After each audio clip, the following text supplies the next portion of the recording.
If we value the pursuit of knowledge, we must be free to follow wherever that search may lead us. The free mind is not a barking dog to be tethered on a 10-foot chain. Back in the late 1700s, early 1800s time period, there was a social movement liberating the modern world from the reign of control that religion and superstition had on the people. Essentially, after our darkest part on the precession of the equinox, we were really beginning to wake up. Started making new inventions that were rapidly changing the world. The industrial era was beginning. Because of this, we began to see that maybe religion as an answer was not in our best interest, and so the movement happened. We turned to science instead to answer our questions about the universe. The only problem with this was that we grouped in many things with superstition that we probably shouldn't have. Things like consciousness, intuition, human connection, paranormal phenomenon. All of it went right out of the door with superstition, when in fact we've proven these things today to be real. So after 200 years of just going with the same idea about what's classified as superstition and what's okay to talk about, mainstream science is still going with the assumption that consciousness is just a part of the brain. They don't know how it works, they don't have a single rational explanation for it, but they keep on believing it. Why? Well, when we tossed superstition out of the door, even talking about it became taboo. It's just not done. Literally, the reason that it's tough talking about this stuff in the mainstream scientific community is because that's just the way science has been for 200 years. They won't have any of it, even though there are scientific institutions that prove that theory wrong. The field of noetics and the works of biologist Rupert Sheldrake and his colleagues have more than proven mass consciousness exists and is definitely not a part of the brain. Now, no disrespect to the scientific community, but that assumption that we're still holding on to has not gotten us anywhere.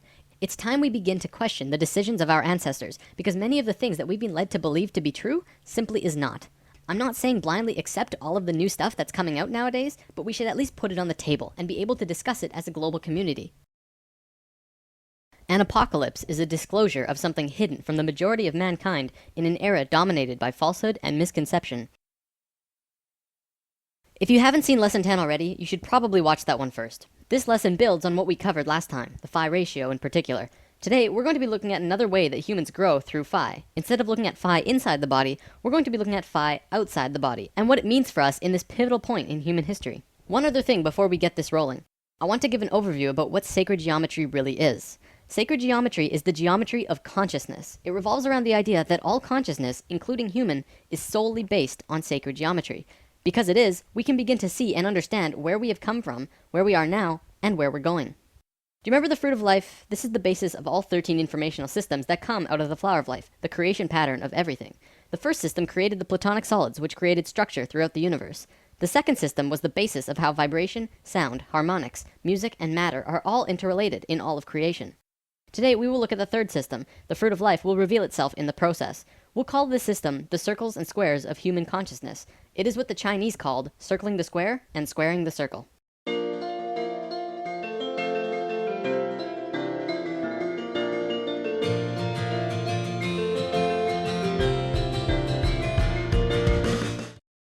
Remember when we discussed the platonic solids in lesson 6? I explained that there are 5 shapes from which all shapes and matter in existence come from and form into. I showed you that all of them will sit perfectly within a sphere, each with every corner touching the sphere perfectly. Well, there's one other shape that can do that. It's a characteristic that only one of the platonic solids have, making it special. It is the cube, which you can put every single platonic solid inside, and an edge or point will touch the inside of the cube perfectly. Through truncating the cube in different ways, you can create all of the other shapes. Because of this characteristic, it essentially means that the cube is like the father of all shapes. It is a male form. And the sphere is the mother of all shapes. It is a female form. All levels of consciousness in the universe are integrated by a single image in sacred geometry. It is the key to space, time, and dimension, as well as consciousness itself. Each level is a geometric image or lens that spirit looks through to see the one reality, resulting in a completely different experience. In the case of humans, this image is the circle and square. This is what Leonardo da Vinci was doing when he drew this drawing, and I'm going to show you what this circle and square combination mean. If you put a circle inside a square perfectly, and then continue to put another circle and square, each with the same diameter, 1 radius away on all sides, going outwards, you get a drawing that looks like this. You'll notice that with the first circle and square, they fit perfectly within the other. This also happens with the second circle and square. However, then the squares begin penetrating circles. The male form begins interacting with the female form. Why is this important? Well, the circles and squares begin to equate the phi ratio. See, when the circumference of a circle and the perimeter of the square are equal, this equates the phi ratio. So as you can see on this diagram, on the 4th square and the 5th circle, it begins to create the phi ratio. It's close, but not perfect. It's only a 0.6 difference.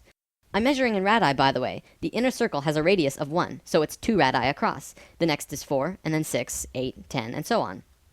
Anyways, so the one we just looked at makes a close phi ratio, and then it moves out of sync, staying out of sync for a bit, and then bam! Again, it moves into yet another phi ratio. This time, the difference is only 0.52, even closer to perfection than before. This will continue on forever. If you were to continue this drawing outwards to infinity, each time it would go into sync, drop out of sync for a few circles and squares, but then eventually hit phi again closer than it did the last time. Right now, there are 3 primary levels of consciousness that we are going to be talking about. They are essentially who we were, who we are, and who we will be. We'll call it the first, second, and third, so that it's easy to understand what we're talking about. The ancient Egyptians were very concerned with these 3 levels as well, and much of their culture was based on this information. Each of these levels has their own geometric lens too, which look like this. We'll come back to these soon. This is the first level of consciousness, and this is the third. We are on neither of these 2 phi levels on this circle and square chart. Where we are, the second level of consciousness, is here. We are on the 5th square relative to the 6th circle. For quite a while now, I've been saying that we're at a disharmonic level, and it's something that we're passing through as a species. Now you begin to see the bigger picture of what I meant. The reason it's disharmonic is because it does not equate a phi ratio. Not even close.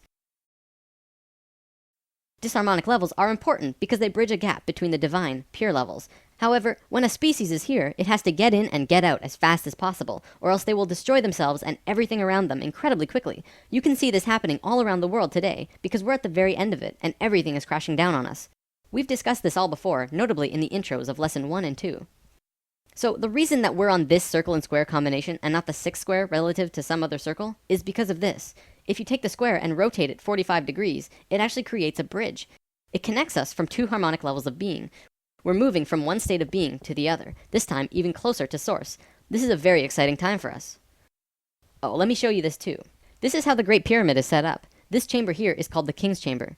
If you cut the Great Pyramid horizontally at the King's Chamber, which was the main initiation chamber, and rotate the top half 45 degrees, it makes the exact same image as our level of consciousness. There's a reason for that. The Great Pyramid is the key instrument in allowing humans to reach the 3rd level of consciousness, both as a species and individually. In fact, that's part of the reason why the Great Pyramids were created in the first place. Let's talk more about these levels though. So what Leonardo was drawing was actually the first level of consciousness. See how he hid lines in this drawing? If you complete this grid, it creates an 8x8 grid. This is the same 64 square grid found on the first level. Measuring in radii, this grid is 8x8. However, the circle has 10 radii across, so we'll call this first level an 8x10. This is where we were. According to Thoth, an Ascended Master who has provided much of this information with us, the first level is the first time self-aware consciousness began. The second level has 10 squares across the large square, and a 12 radii circle, so we'll call it a 10x12. This is where we are now. This level is the 3rd level, which is also called Christ consciousness. It is a 14x18. Now, there's always a reason for everything in sacred geometry. Nothing, absolutely nothing, happens without a reason. Everything is connected. Out of the whole spectrum of possibilities, why did self-aware human consciousness begin when the 4th square went into harmony with the 5th circle? Well, let's overlay the fruit of life over our first level for a second. Look at that! It exactly fits the 4th square and 5th circle perfectly. Do you see the perfection of life? The fruit of life pattern was hidden beneath this pattern all along. They're precisely superimposed over the other. In a right brain way, this is how to explain why consciousness first became self-aware between the 4th square and 5th circle.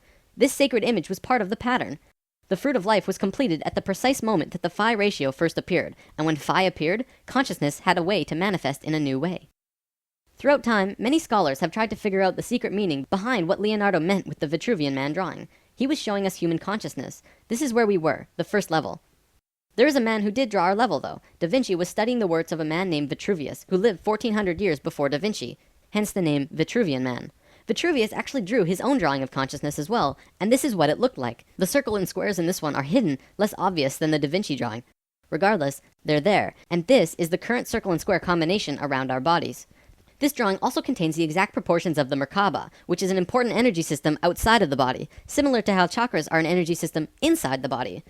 This image also contains the diamond that perfectly contains the man from head to feet. This is the same image we saw in the consciousness chart, as well as the Great Pyramid. Further proof that this was what Vitruvius was demonstrating to us when he created this image. So here we have drawings of the first 2 levels of consciousness. From what I know, there is no drawing of a third. If there is, it's sealed up, locked away somewhere, and is probably one of the most sacred drawings in existence. Alright, I know talking about geometry all the time can be a little daunting. So many circles and ratios and everything. If this is something you want to learn more about, I'm providing the Flower of Life books and PDFs in the comments. This information is found at the very beginning of Volume 2, and much, much more. I could probably do 4 or 5 lessons about the geometries of the human body and still not run out of things to talk about. But it's there for you if you want to learn more now. For the last portion of today's lesson, we're going to talk about some recent findings in modern science. As we just saw in the geometry, we are currently in a disharmonic state of being, but we are just about done with it. In doing so, we are moving into a new state of being. We are transferring from the second level of consciousness to the third, also called Christ consciousness. If we look at evolution in Earth's history, we always seem to make random jumps. There are always missing links in the evolutionary chain. Scientists say that we just haven't found all the fossils, and creationists say that God did it, and therefore it's part of some divine plan. But looking at what we just learned about consciousness, does it not make sense that evolution and creationism are just two sides of the same coin? Consciousness moves through different states of being, constantly moving closer and closer to divinity, to Phi. Every time it reaches a new stage, it makes a rapid biological change into something new, like what we're doing now. This is what the ancient Egyptians called resurrection, which we mentioned in Lesson 7. So, if we're really going through an evolution of consciousness, what's happening inside of us? Surely, this would mean that there are also biological changes happening to us at our core level, right? Does modern science see any big changes that they're afraid to tell the general public because they think it will cause a panic? Short answer, yes. Long answer, we are changing. Right now, as you're watching this, your DNA is mutating. See, in the last few months, modern medicine has finally accepted publicly that a child was born with 3 DNA strands rather than 2. In a simplified way of seeing it, we are adding an entirely new strand to our DNA, going from a double helix to a triple helix. This wasn't discovered recently, though. In fact, scientists have been studying this for almost 10 to 20 years now. Several years ago in New Mexico, there was a convention of geneticists from all over the world with the main topic of discussion being DNA mutations. Scientists acknowledge that we are changing, but the end result, they do not know. Through sacred geometry, we begin to actually see where we could be going. From what our DNA tells us, is that long ago we had 12 strands of DNA activated, and then for some reason, 10 of them turned off, and today we consider these to be junk DNA. This is why we have a double helix and not 12-stranded helix. Essentially, 97% of our DNA is unused. But they're slowly being activated though, so right now we are going from 2 to 3. But eventually we will get back to 12, and then beyond that. With 12 strands activated, you have 10 times as much information available to you than you do with just 2 strands, as we do now. Not only that, but the 12 strands work in sync with the 12 chakras, providing an immense amount of energy into the body. We are about to become super beings, enabling us to understand and do things that currently seem paranormal, bizarre, or downright impossible. From the article The Bigger Picture by Suzanne Thorpe Clarke, we are being changed physically from carbon-based beings to crystalline-based beings. This is interesting because I've actually heard this from various channelings now, ascension and transformation into crystalline at our core. First the psychics were telling us this, and now we have science backing it up. What we know for sure is that we are going through a shift. Today, I want to close with this. In almost every ancient text and Bible, it speaks about a great shift and awakening. The Bible speaks about the coming of Christ. This is interesting actually, because Christ is the name of the third level of consciousness. I didn't just make that up. We are moving into Christ consciousness, which means not that Jesus is going to show up with a big "Ay!" but we are actually moving into the level of conscious understanding that Jesus had. It is the coming of Christ through the human species. Now who's pumped for 2012?